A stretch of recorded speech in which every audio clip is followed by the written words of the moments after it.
আজ আমরা আলোচনা করব দ্বিতীয় শ্রেণী তৃতীয় পর্যায়ক্রমিক মূল্যায়নের গণিত থেকে 5 নম্বর স্কুলের প্রশ্নোত্তর নিয়ে। দেখো, প্রথমে আছে শূন্যস্থান পূরণ করো। কয়ের প্রশ্ন আছে ঘড়িতে ছোট কাটা ঘন্টা নির্দেশ করে। ক্ষয়ের প্রশ্ন 1 ঘন্টা 30 মিনিট হচ্ছে 30 মিনিট সমান 1:30 বাজে। এরপর আছে ভাগশেষ সবসময় ভাজকের থেকে ছোট হয়। এরপর ক্যালেন্ডারে লাল দিয়ে লেখা দিনগুলো ছুটির দিন নির্দেশ করে। এরপর 3 অঙ্কের ক্ষুদ্রতম সংখ্যা হচ্ছে 100। 2 নম্বর প্রশ্ন আছে সঠিক উত্তরটিতে টিক চিহ্ন দাও। কয়ের প্রশ্ন বিয়োগের সংক্ষিপ্ত রূপ হলো উত্তর হবে ভাগ। এরপর 1 টাকা সমান হচ্ছে 100 পয়সা। গয়ের প্রশ্ন 75 সংখ্যাটি 7-এর স্থানীয় মান হবে 70। এরপর ঘয়ের প্রশ্ন লিপ ইয়ারে ফেব্রুয়ারি মাস কত দিনে হয়? 29 দিনে হয়। এরপর 6:15 মানে হচ্ছে 6টা 15 মিনিট। ঠিক আছে। 3 নম্বর প্রশ্ন আছে দেখো সংখ্যাটিতে যোগ বিয়োগ গুণ ও ভাগের মাধ্যমে প্রকাশ করো। দেখো আমাদেরকে যে করে হোক এখানে 12 আনতে হবে। ঠিক আছে।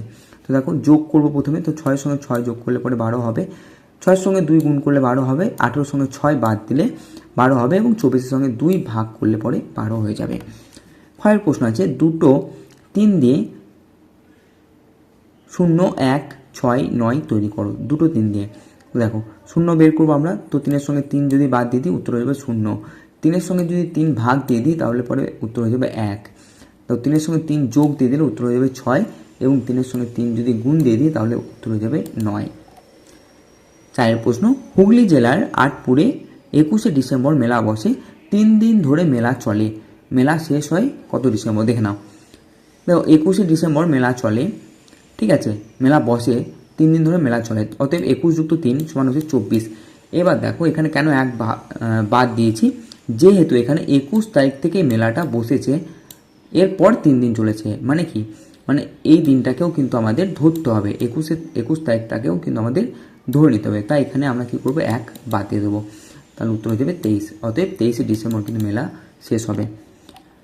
এবার আছে দেখো ঘড়িতে 3টে ও 9টা 30 মিনিট দেখাও। দেখো 3টে হবে ঘন্টা কাঁটাটা বা ছোটো কাঁটাটা হবে 3-এর ঘরে, বড় কাঁটাটা বা মিনিট কাঁটাটা হবে 12 ঘরে। 3টে, আর এখানে বলেছে 9টা 30 মিনিট, তো 9টা 30 মিনিট বোঝাতে ছোটো কাঁটা বা ঘন্টা কাঁটাটা 9-এর একটু উপর হবে, আর বড় কাঁটাটা বা মিনিট কাঁটাটা হবে 6-এর ঘরে, হয়ে যাবে 9টা 30 মিনিট। 6 নম্বর প্রশ্ন আছে যোগ করো 6 টাকা যুক্ত 4 টাকা 50 পয়সা যুক্ত 5 টাকা। দেখো উত্তর হবে টাকা পয়সা এভাবে লিখে নেব, 6 টাকা 4 টাকা 50 পয়সা এবং 5 টাকা, তো উত্তর হয়ে যাবে 15 টাকা 50 পয়সা। এখানে যোগের চিহ্ন দিয়ে দেবে একটা। নেক্সট আছে দেখো ভাজ্য ভাজক ভাগফল ভাগশেষ নির্ণয় করো। 72/5, তো 72/5 সমান হচ্ছে, ভাগ করলে পরে আমরা ভাগফল পাবো 14, ভাগশেষ পাবো 2, আর ভাজ্য তো হচ্ছে আমাদের 72 আর ভাজক হচ্ছে 5। ঠিক আছে। 7 নাম্বারে দেখো সরল করতে বলেছে, 18 যুক্ত 3 বিযুক্ত 7, তো 18-এর সঙ্গে 3 যোগ করবো 21 হবে, তার সঙ্গে 7 বাদ দিয়ে দেবো, উত্তর হয়ে যাবে 14। এরপর আছে 5 বিযুক্ত 4 বিযুক্ত 1, তো 5-এর সঙ্গে 4 বাদ দিলে হয় 1, তার সঙ্গে আমরা 1 বাদ দিয়ে দেবো, উত্তর হয়ে যাবে 0। এবার আছে দেখো 8 নাম্বার প্রশ্ন সমাধান করতে বলেছে।